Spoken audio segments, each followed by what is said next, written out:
პირველ რიგში დავიწყოთ ჯანმრთელობის მდგომარეობით დაშავებული ქალბატონი ამ დრომდე კლინიკაში რჩება და სულ ცოტა ხნის წინ დასრულდა გადაუდებელი ოპერაცია, რომელიც მას რამდენიმე საათის განმავლობაში უსტარდებოდა და როგორც კლინიკის წარმომადგენლები ჩვენ გვიდასტურებენ, ქალბატონი არის გამოყვანილი საოპერაციო განყოფილებიდან, თუმცა მისი მდგომარეობა ამ დრომდე არის კრიტიკულად მძიმე, რაც შეეხება მომხდარ შემთხვევას დღეს შუადღის საათებში მოხდა, როდესაც ქალბატონი ქვეითად მოსიარულე ქალბატონი გადაადგილდებოდა ეგრეთ წოდებულ ზებრა გადასასვლელზე, რა დროსაც კალანდაძის ქუჩაზე დაგორდა ტრაქტორი და სწორედ დაგორებულმა ტრაქტორმა საშიში აღმართიდან მოიყოლა შუახნის ქალბატონი და მან მძიმე დაზიანებები მიიღო, იმდენად მძიმე, რომ როგორც გითხარით, ამ დრომდე კრიტიკულია მისი ჯანმრთელობის მდგომარეობა, გარდა ამისა, როგორც აქ თვითმხილველები ჩვენ გვიყვებიან, 3 ავტომობილიც დაიმტვრა შეჯახების შედეგად. აღსანიშნავია ის ფაქტიც, რომ კალანდაძის აღმართის მოპირდაპირე მხარეს არის სკოლა და სწორედ იმ დროს მოხდა შემთხვევა, როდესაც მოსწავლეები სკოლის ტერიტორიას ტოვებდნენ. ეს არ არის პირველი შემთხვევა, როდესაც კალანდაძის ქუჩაზე მსგავსი შემთხვევა ხდება და ბოლო შემთხვევის დროს სწორედ სატვირთო ავტომობილის დაგორების შედეგად 16 წლის მოზარდი გარდაიცვალა იგივე ადგილას. ამის გამო, რადგან მსგავსი შემთხვევები ძალიან ხშირად ხდება, აქ ადგილობრივი მოსახლეობა შეიძლება ითქვას, რომ არის შეშინებული, ისინი ყოველდღიურად შიში უწევთ მათ ცხოვრება და საკუთარი შვილების გარეთ გამოშვებაც კი ეშინიათ და ამიტომ ისინი დღესაც გამოვიდნენ ქუჩაში კიდევ ერთხელ გააპროტესტეს ამ ტერიტორიაზე, ამ საშიშ აღმართზე მძიმე ტექნიკისა და სატვირთო ავტომობილების გადაადგილება და მოითხოვეს გამგეობის მხრიდან, რომ ამ ტერიტორიაზე სრულად იქნეს ან გაკონტროლებული, ან აკრძალული ამ ავტომობილების გადაადგილება. ჩემი უფროსი შვილი მეუბნება, რომ მე სახლში მოვედიო, მაგრამ ჩემი ძმა არსად არ არისო. ან სანამ ძმას დაუკავშირე, სანამ ჩემი უმცროსი შვილი ვიპოვე, მეგონა რომ ესე იგი ეს ავარია რომ მოხდა, წინაზე მერვე თუ მე-9 კლასელი ბავშვი იყო ის, ვინც გაიტანა,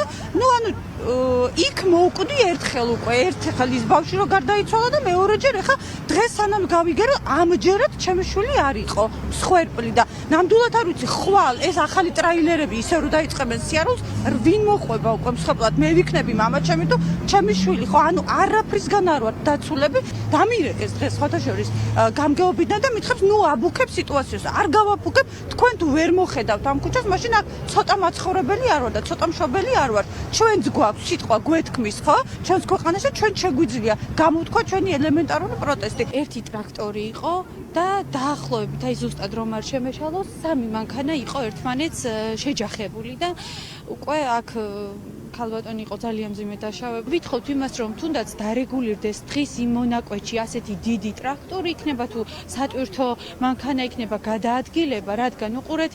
აღმართზე ფაქტი არის, რომ გორდებიან, შემდეგ უკან მანქანა ხომ იყვება და აქ ჯგუფურად გადადიან ბავშვები. დედას რომ ელემენტარული იმის გეშინია, რომ მწვანეზე რომ გადადის ბავშვი და ასეთ სიკვდილიც ხომ სიკვდილია არა, რაღაცნაირად ძალიან საფრთხე შემცველი არის და რა ვიცი, ძალიან სიტყვების მოყმაც კი მიჭირს, იმდენად დღევანდელი სცენა არ გამომდის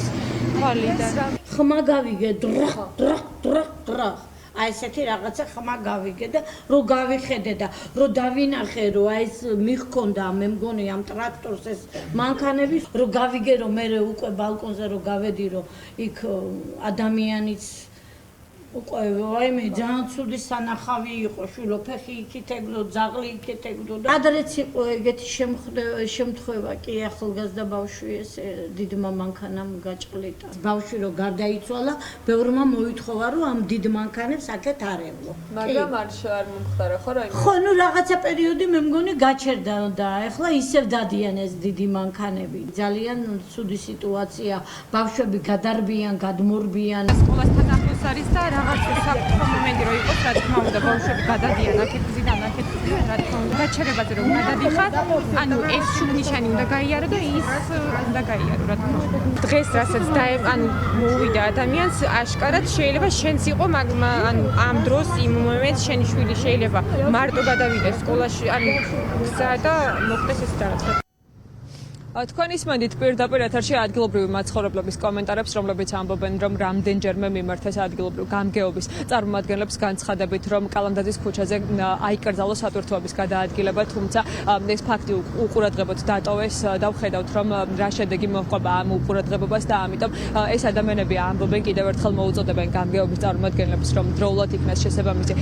რეაგირება განხორციელებული აღნიშნულ ფაქტზე, წინააღმდეგ შემთხვევაში ისინი თავად გეგმავენ, რომ კალანდაძის ქუჩა გადაკეტონ.